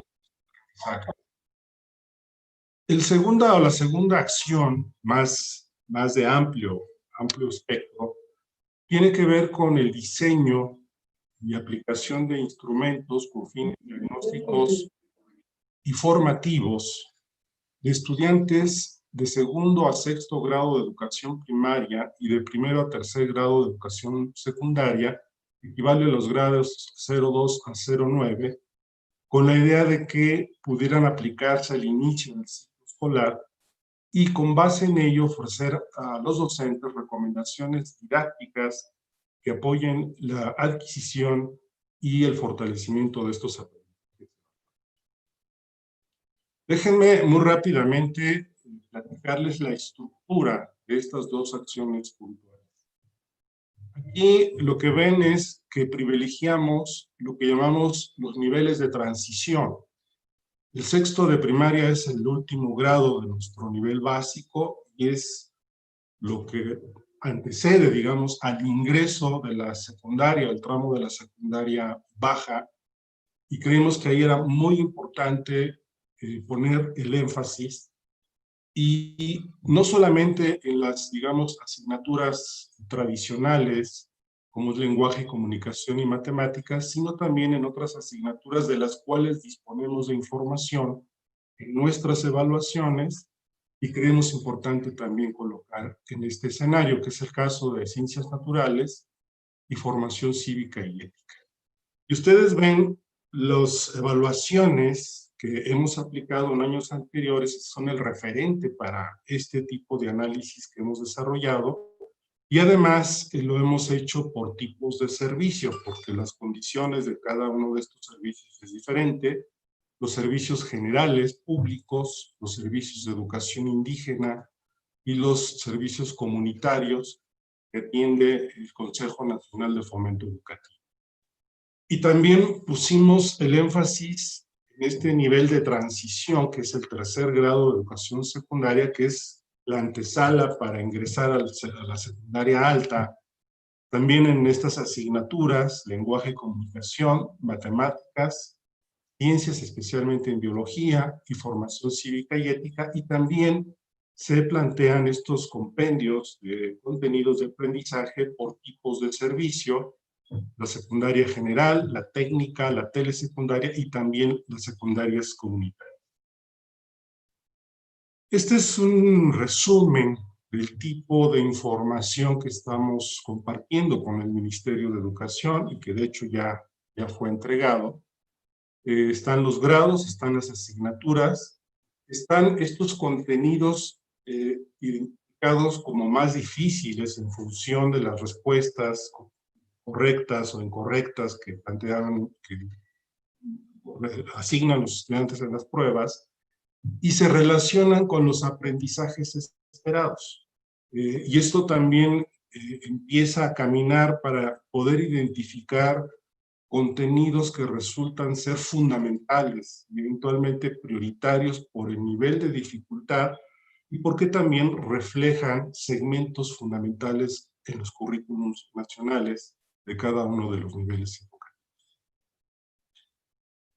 Esta acción puntual, como ya les mencionaba, fue un insumo muy importante entregado a nuestro Ministerio de Educación para apoyar esta gran estrategia que se está lanzando, denominada reforzamiento de los aprendizajes en el marco del inicio del próximo ciclo escolar. Es decir, una gran cantidad de materiales y cuadernos de trabajo, tanto para alumnos como para docentes, en todas las asignaturas, en todos los grados escolares, dando como insumo este tipo de información que tenemos derivado del análisis de los resultados de las evaluaciones. Aunque este insumo se centró, como ya les decía, en estos niveles de transición, en el sexto de primaria y tercero de secundaria, también con esta visión y con esta perspectiva hemos revisado y retroalimentado esta gran cantidad de materiales que la Secretaría de Educación Pública en México ha planteado, tanto en lectura, comunicación y matemáticas, pero también con temas relacionados con otros ámbitos que, como ustedes saben, en la coyuntura de la contingencia sanitaria han aparecido temas fundamentales, como los relativos al apoyo socioemocional, la vida saludable tanto para docentes como para los estudiantes en el entorno familiar, así como materiales relacionados con el bienestar en casa y los retos en la familia. Es decir, con esto quiero señalar que este ejercicio de recuperación y puntualización de contenidos en el marco de las evaluaciones históricas han informado del aprendizaje de los contenidos en este sentido. Rápidamente, en la segunda acción puntual, que tiene que ver con este planteamiento más amplio de desarrollar instrumentos con fines diagnósticos y formativos, estamos culminando 16 pruebas, 8 de lecturas y 8 de matemáticas, de segundo de primaria a tercero de secundaria, en distintos formatos. En México tenemos todavía una altísima proporción de escuelas que no tienen acceso a sistemas de cómputo, entonces tenemos que pensar en formatos de papel, de lápiz y papel, pero también queremos ya empezar a incursionar en un sistema en línea. Estas pruebas, que fueron alineadas al currículum, fueron revisadas en términos conceptuales y técnicos, que plantean también un esquema de argumentación de respuestas correctas y análisis de los errores comunes que cometen los alumnos a partir de la experiencia. Estamos planteando también orientaciones didácticas para promover el uso formativo de estos resultados que arrojan estas evaluaciones. Y como ya decíamos, estamos pensando en un esquema de instrumentación de aplicación presencial y un sistema de aplicación. Estos son, digamos, los criterios que rigen y orientan estas pruebas. Como ustedes pueden ver, está muy en tono de lo que hemos escuchado en las presentaciones anteriores. Primero, está centrada en aprendizajes esperados de los planes y programas de estudios vigentes en cada grado, aunque, como decía, están priorizando también aquellos contenidos que merecen atención porque es donde típicamente los estudiantes muestran dificultades. Son contenidos que tienen relevancia disciplinar para el grado que van cursando los alumnos. Son contenidos que sean significativos para docentes y favorezcan una retroalimentación formativa. son reactivos que evalúan preferentemente procesos por encima de los que evalúan conocimientos declarativos. Se incorpora una diversidad de textos e información gráfica. Se considera, por supuesto, indicadores psicométricos adecuados y se revisa que estos reactivos no tengan sesgos potenciales, tanto culturales como sociales. Este es, digamos, el marco en el que estamos pensando el uso y la información que estos instrumentos arrojarán los docentes. Son preguntas que esperamos responder con estos resultados de estas pruebas. ¿Cuáles son las habilidades necesarias para resolver el reactivo? Estamos generando también un esquema de modelación para que el propio alumno pueda jugar con respuesta correcta e incorrecta y pueda empezar a tener, digamos, la fundamentación de por qué una opción es la adecuada y no las otras. Identificar las dificultades también que tienen los alumnos al seleccionar una respuesta correcta o incorrecta, sobre todo incorrecta. ¿Qué tipo de estrategias de enseñanza contribuyen a fortalecer los procesos y la adquisición de habilidades matemáticas?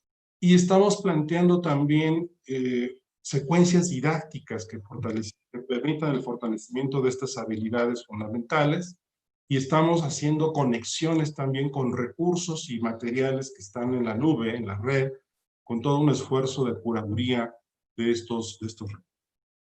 En suma, pues, lo que queremos con este tipo de instrumentos son tres cosas. Con eso concluyo.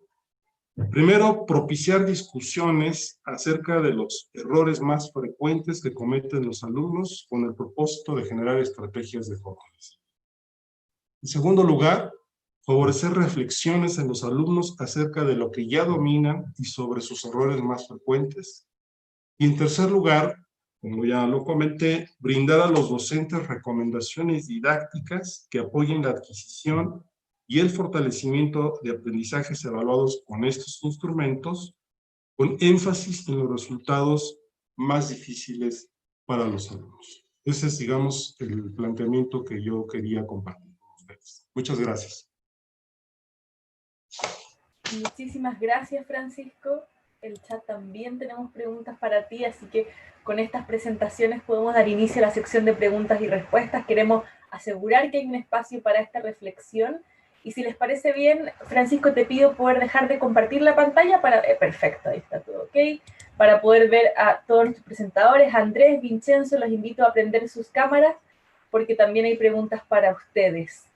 Y para comenzar, bueno, respetando un poco el orden de la sesión, Paulina, tú eres la primera seleccionada para responder algunas preguntas. No tan fáciles, debo decir, porque tenemos una audiencia que ha hincado el diente probablemente en los puntos más peliagudos del proceso de evaluación, y les agradecemos muchísimo por la reflexión también en el chat y las experiencias compartidas. La pregunta, Paulina, es cómo retroalimentar efectivamente a las y los estudiantes en estas circunstancias donde la falta de conectividad de algunos, por supuesto, o el hecho de no establecer un vínculo presencial lo vuelve especialmente difícil. Sí, bueno, si me veo en aprietos para contestar una pregunta, voy a decir que se cayó mi conexión a internet y voy a apagar la comunicación. Y yo te voy a apoyar con eso. No, creo que es una pregunta súper interesante la que se plantea y muy importante de abordar, porque pretender que en estas circunstancias los profesores puedan entregar retroalimentación individual a cada estudiante frente a cada iniciativa o instancia de evaluación es absurdo, es imposible, sabemos que es imposible. Y desde esa constatación, creo que hay al menos dos formas de abordar el asunto. Lo primero es que es posible entregar ciertos tipos de retroalimentación colectiva a nuestro grupo de estudiantes a partir de la evidencia que recogemos que nos demarca un escenario común de debilidades o de asuntos a mejorar. Y con eso se puede abordar con una perspectiva, como digo, más colectiva, aquello que aparece como problemas más frecuentes o brechas más comunes que es importante trabajar. Y complementariamente, las instancias de retroalimentación individual se podrían entonces reservar para aquellos estudiantes que manifiestan un mayor rezago o un mayor retraso en el logro de los aprendizajes que estamos esperando. Y esa retroalimentación podría no necesariamente ser escrita, porque eso supone más tiempo, más trabajo. Podrían ocuparse instancias de interacción que nos ofrece una tecnología más fácil de alcanzar para todos que el Internet, que el Zoom, por ejemplo, y podría ser a través del WhatsApp. El WhatsApp se ha convertido hoy día en una herramienta tecnológica que está al alcance de un mayor número de personas que la conexión domiciliaria a Internet, por ejemplo, a través de los teléfonos móviles. Y el WhatsApp se podría utilizar entonces como una instancia de retroalimentación muy efectiva frente a casos individuales que nosotros detectemos que requieren más atención de parte de la acción docente. Muchísimas gracias, Paulina. No fue necesario cortar la conexión. Y para continuar con las preguntas, Vincenzo, tenemos una, porque tú hablaste sobre metodologías y algunas modalidades alternativas para realizar evaluación, y la pregunta que te hacen es ¿qué metodologías o medios de verificación pueden ayudar a asegurarnos mayor validez de los instrumentos de evaluación formativa? Pues otra vez es una pregunta muy interesante y muy difícil de contestar en breve tiempo, sobre todo porque, como se mencionaba en una de las presentaciones anteriores, a la mía creo que fue la de Carlos, una medida no aplica para todos, ¿no? Y entonces a la hora de buscar soluciones es necesario buscar soluciones que respondan a las características específicas y a las necesidades de cada uno de los estudiantes, ¿no? Y sin entrar tanto en el detalle de características individuales y personales, es evidente que medir el aprendizaje para niños y niñas de preescolar es diferente que hacerlo para adolescentes, ¿no? Entonces, realmente es muy complicado dar una respuesta unívoca en ese sentido, pero la realidad es que y yo creo que el concepto que tenemos rescatar en una situación en que la desigualdad marca muchas pautas en ese proceso de evaluación es tratar de buscar esa multidimensionalidad de la evaluación y buscar diferentes maneras, basarse sobre todo en el apoyo de las familias también, sobre todo cuando hablamos de niños más pequeños, o de evaluaciones entre pares, y usar un abanico de instrumentos que deberían evidentemente estar relacionados con la modalidad de entrega del material que se hace, ¿no? Si se hace por televisión, si se hace por radio, si se hace de manera digital. No creo que haya una manera, una única manera, pero el teléfono, realmente el viejo teléfono ha resultado muy útil en ese sentido, sobre todo donde no hay conexión a Internet. La penetración de tecnología celular es mucho más amplia, como acaba de decir Paulina, que del Internet de casa, digamos. Entonces, también se ha usado mucho el WhatsApp, tanto en tema de mandar fotos de los trabajos realizados como para comunicación verbal también entre el docente y el estudiante. Creo yo que independientemente de la modalidad, lo que tenemos que asegurar es que realmente haya una comunicación de doble vía entre los docentes, los estudiantes y sus familias, ¿no? Y que permita recrear y mantener ese vínculo que yo mencioné al principio de mi presentación, ¿no? Porque al final, más allá de la medición en sí mismo, es este vínculo, es ese sentido de pertenencia, ese sentido de continuidad del aprendizaje que es el que permite realmente a los estudiantes seguir aprendiendo en esas condiciones extraordinarias que estamos viviendo todos. Muchísimas gracias, Vincenzo. Andrés, nos pregunta la audiencia, y me voy a permitir parafrasear de luego la pregunta porque me parece que la descripción que hace, imagino el docente en este caso, es muy útil, pero la pregunta es, en la experiencia uruguaya, ¿existen mecanismos que permitan incorporar a los padres, madres o tutores dentro de esta instancia de evaluación formativa? ¿Y qué sugerencias podrías dar a partir de esta instancia? Y voy a leer un poquito más de la pregunta porque me parece muy interesante. Dice, una de las dificultades que tenemos en el colegio donde trabajo es no tener una forma de informar a las familias los resultados de aprendizaje de las y los estudiantes en este contexto de distancia, porque las calificaciones no son un lenguaje muy claro, eran antes un lenguaje claro para ellos, pero actualmente las modalidades alternativas no lo son. ¿cómo podemos informar los resultados de la evaluación de una manera clara a las familias y cómo podemos involucrarlos de manera activa en este proceso? Es una muy buena pregunta. De hecho, como comentaba, son 10 años de evaluaciones de este tipo y alguna vez intentamos mostrar todas las pruebas públicamente para que la sociedad discutiera. Y nos fue espantosamente mal. En realidad, porque la sociedad primero la tomó diciendo no saben nada, no había marco para interpretar esa información. En algunos casos, yo diría que reafirmaba prenociones y prejuicios sobre lo que pasa en el sistema educativo más que entender correctamente. Y mi impresión era que nuestro primer interés, que era decir, en tercero las actividades son de este tipo, en cuarto son de este tipo, en quinto son de este tipo, no lo logramos en forma pública a través de un dispositivo que desarrollamos al respecto. A ver, yo creo que en nuestro caso, nuestro énfasis, como empezó la evaluación en línea, en realidad fue una cuestión de dar más información al docente, porque si el docente reconoce más información, puede cambiar, y era más formativa hacia el lado del docente que al estudiante, y yo te diría menos aún a la familia, obviamente. Mi impresión es que los sistemas cada vez nos están rodeando en términos de las posibilidades que generan. De hecho, ahora tenemos hasta un exceso de información, y yo creo que lo que tenemos que hacer es no hacer lo que hicimos unos años atrás, que fue compartirla alocadamente a nivel público, sino me parece que tenemos que crear instancias de aprendizaje para ver estas cuestiones, pero en contextos donde uno las enmarca. No puede ser exclusivamente para que cualquiera tome, porque lo que nuestra experiencia por lo menos ha sido que reafirman los prejuicios y fue una crítica dificilísima y no logramos informar societalmente de qué estaba pasando con respecto a los aprendizajes. Capaz estas tecnologías, para terminar, son tecnologías frágiles y delicadas. ¿Me explico?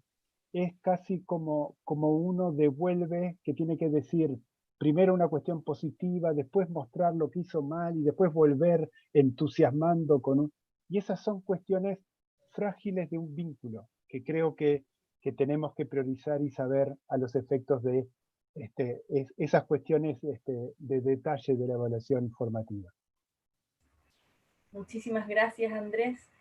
Y Francisco, mencionaste la importancia de evitar sesgos socioculturales. Entonces, desde la audiencia nos preguntan, ¿cómo podemos integrar esto en las evaluaciones formativas en contextos pluriculturales y socioeconómicamente muy diversos? Y esa es una pregunta muy importante que, como todos sabemos, tiene importantísimos retos técnicos, pero también tiene retos de implementación. El esfuerzo que estamos haciendo va orientado también a generar un esquema de evaluaciones que cada vez más respondan a estos contextos, particularmente en estas situaciones de servicios educativos que son aislados, están en zonas rurales o están en condiciones de marginación y de pobreza. Y esto nos plantea, pues sí, un ejercicio muy fino de trabajo en la elaboración de los instrumentos, pero también nos está planteando, y está ya dentro de nuestra agenda, el cómo pensar en los otros aprendizajes que también se están generando. Pensemos, por ejemplo, en las comunidades indígenas, que hay muchas cosas que se aprenden en el entorno sociocultural y que no necesariamente se trabajan en el currículo. Entonces estamos haciendo un trabajo también muy importante de ir valorando también y retroalimentando esos otros aprendizajes que también pueden ser fundamentales para apoyar los aprendizajes planteados en el currículo. Y este tema, por supuesto, que está en la agenda, obviamente por los tiempos y la coyuntura, esto tendrá que ser un proceso paulatino. En el caso de educación indígena, enfrentamos problemas por la diversidad de lenguas que existen en el país, pero ya estamos afilando algún esquema inicial de conversación y de trabajo, particularmente con el tema indígena y las escuelas multigrado, que son fundamentales también por la manera en cómo se desarrolla el aprendizaje en las escuelas multigrado. Entonces esa es una parte fundamental, ¿no? Y hay otra parte que también quisiera señalar aprovechando, que es un poco también los retos que tenemos para implementar esto. El tema, por ejemplo, de si esto va a significar una carga adicional para los maestros, que ese es un tema también que estamos valorando, porque a veces mandamos sin quererlo una señal de que es una herramienta y se vuelve pues una carga adicional a los docentes. Estamos buscando, si me permiten la expresión, de maximizar la utilidad de esto. En los diagnósticos que tenemos hemos encontrado que muchos docentes de educación básica recurren a instrumentos que compran en la papelería más cercana o los bajan de la nube sin tener ningún criterio técnico de su validez y de su confiabilidad. Entonces, lo que estamos tratando también es de que estos instrumentos estén en el marco del desarrollo de la tarea de los docentes, en el momento en que lo necesiten. No tuve oportunidad de profundizar, pero estamos pensando en que esto también avance hacia un esquema de progresividad. Estamos planteando una evaluación de inicio, en términos diagnósticos, pero también tendremos que pensar en un esquema de mitad, quizá de ciclo y probablemente de final, siempre con la idea de que esté metido en la estructura de decisiones que toma el docente en la vida cotidiana de su trabajo en el aula y en la escuela. Muchísimas gracias, Francisco.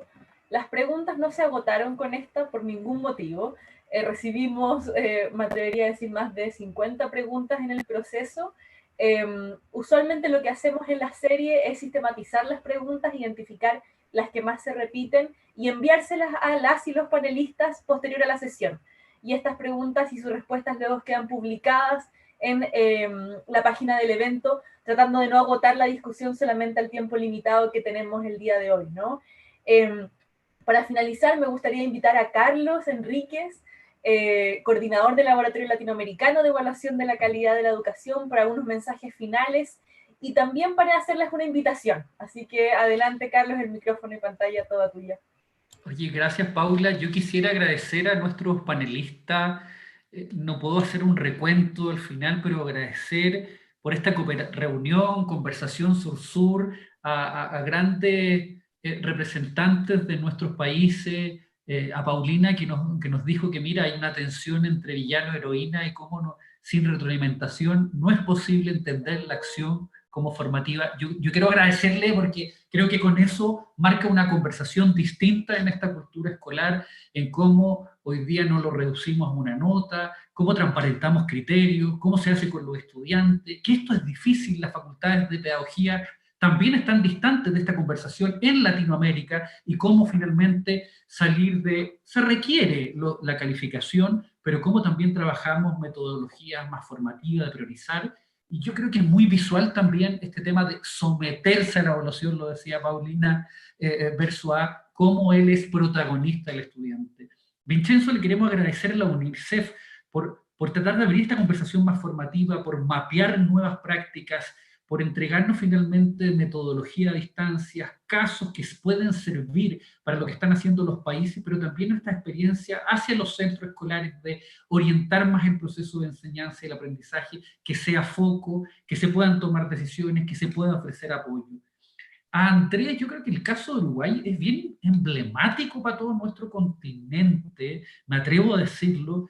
Creo que también lo que han hecho en la pandemia, más allá de su presidente surfista, este tema de la confianza de la ciudadanía, lo que nos está diciendo en cómo, lo decía una profesora, Andrés, la vida es un aprendizaje constante que le están enseñando los uruguayos en esa conversación, y en cómo estos elementos de fulanianos que nos hablan ustedes, construye la evaluación como un instrumento más de diálogo en esta cultura distinta. Me quedo mucho, Andrés, con aprender del error. El profesor toma decisiones permanentemente entre la evidencia, entre el error, entre la mejora. Y por último, Francisco nos planteaba en que hay los sistemas educativos en esta tensión gigantesca que genera la evaluación, pueden jugar un rol muy punitivo o un rol más hacia la mejora. Y yo creo que mirar la experiencia de lo que está haciendo México en una evaluación más hacia el diagnóstico, más hacia lo integral, más hacia lo formativo, él lo decía, retroalimentar, pero ¿para qué? No para solo tener evidencia, sino para hallazgo de la mejora, creo que es un tema de que llama a la reflexión en toda Latinoamérica. ¿Pero para qué? Para abrir esta conversación en que deben existir distintos instrumentos. Yo me atrevo a decir que la evaluación sumativa en todo el continente se está desarrollando, cumple un rol, pero no puede ser el único, tiene que existir los otros componentes. Me atrevo a decir que ha sido pionero en esta evaluación intermedia que yo llamaría, que se llama en la literatura más lo que hizo Uruguay, lo que está haciendo Colombia, lo que está haciendo Chile, lo que está haciendo hoy día México, en esta conexión más hacia el profesor como protagonista de esta información. Y por otro lado, cómo construir una cultura más que le aporte en clase a clase, con lo que decía la Paulina, con lo difícil que es instalar esta conversación en la sala de clase. Por tanto, nos atrevemos también del laboratorio latinoamericano a cómo nos sumamos a una conversación, a la red del YESE, a cada uno de ustedes. Es que esto es un cambio de paradigma que tiene que ver con que, más que lo que hace el maestro, es que están aprendiendo los estudiantes, y hay un sinnúmero de metodologías, que lo decía Paulina, y que uno pudiese conversar y que también queremos invitarlo a compartir a cada uno de ustedes.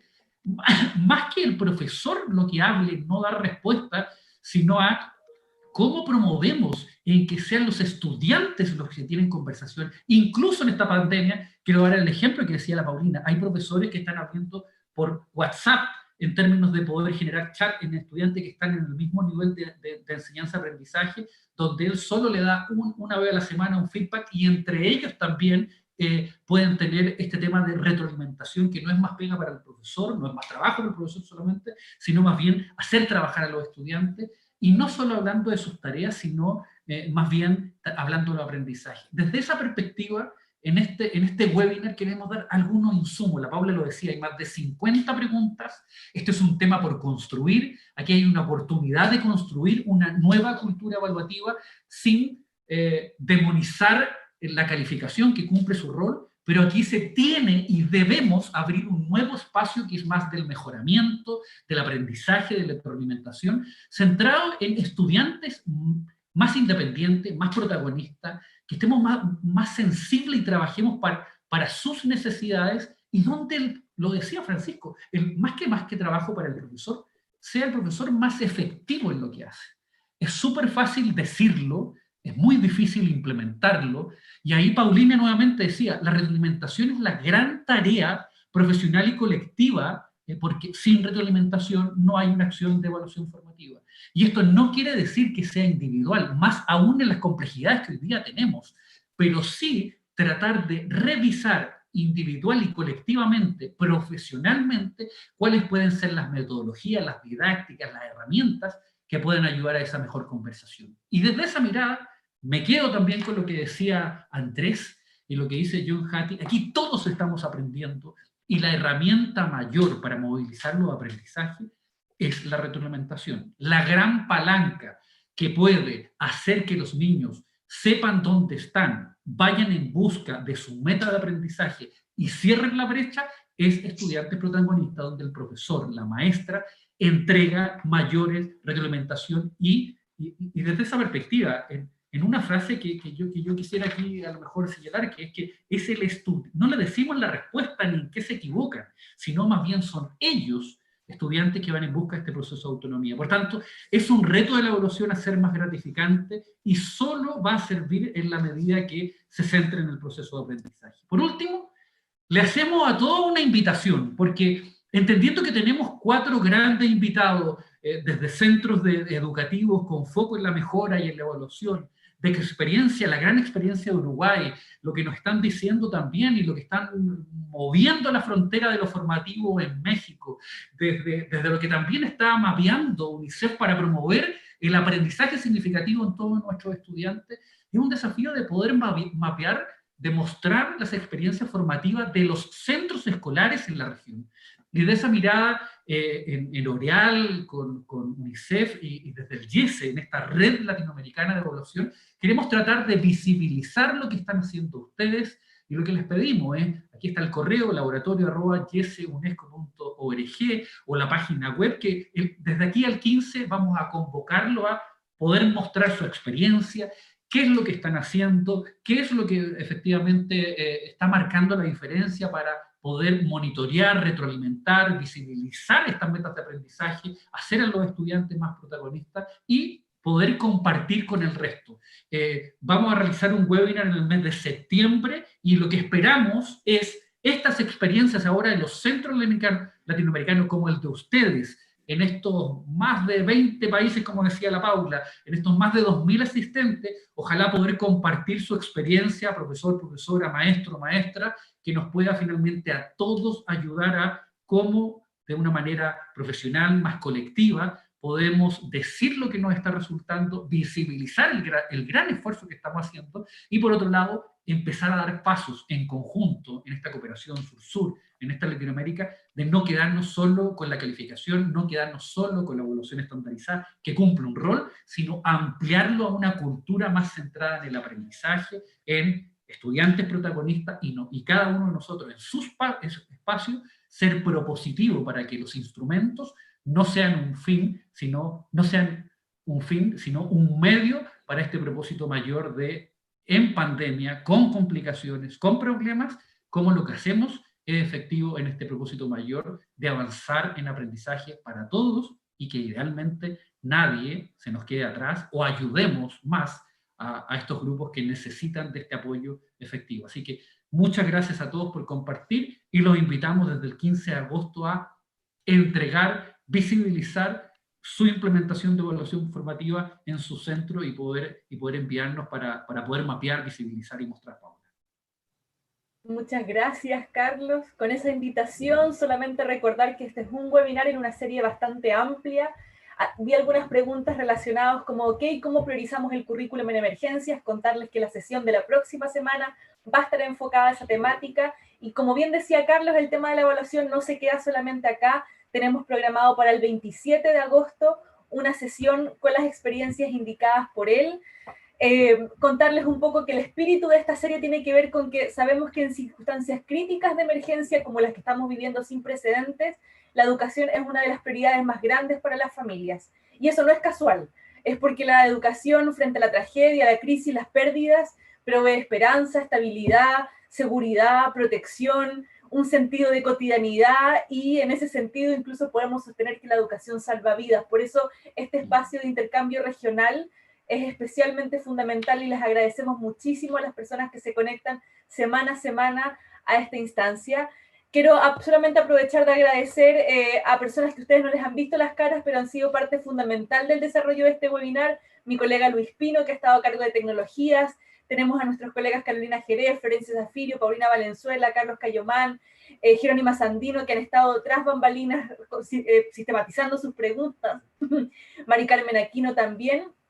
Y agradecerles a todo el equipo del Laboratorio Latinoamericano de Evaluación y al equipo de UNICEF por facilitar esta sesión tan importante. Les enviamos un abrazo muy grande, nos vemos la próxima semana, misma hora, mismo canal. Muchísimas gracias por conectarse. Un abrazo muy grande, gracias a los panelistas, que tengan una excelente tarde. Gracias a todos, muchas gracias a todos por participar y estar. Muchas gracias, Bueno, un abrazo. Saludos. Gracias, Andrés, gracias Francisco, gracias Poli.